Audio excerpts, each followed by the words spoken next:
Dahil nga po marami na ngayon ang nagkakaroon ng policy issue, limitahan po natin yung mga content na pumapasok po or nakikita po natin sa ating mga timeline.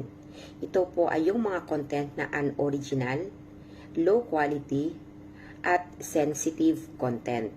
Itong tatlong ito ay kailangan po ma-reduce sa ating timeline or sa ating newsfeed.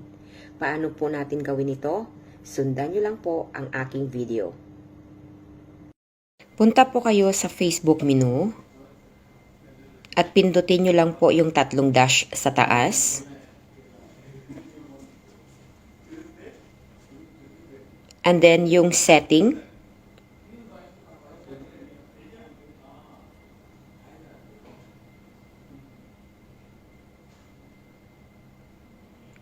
News feed.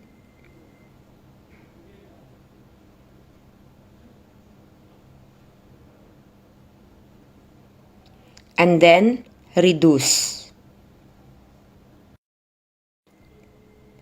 Make sure po yung tatlong yan ay naka-reduce more. Halimbawa po, naka-default po yung low quality content niyo, make sure po na naka-reduce more po yan.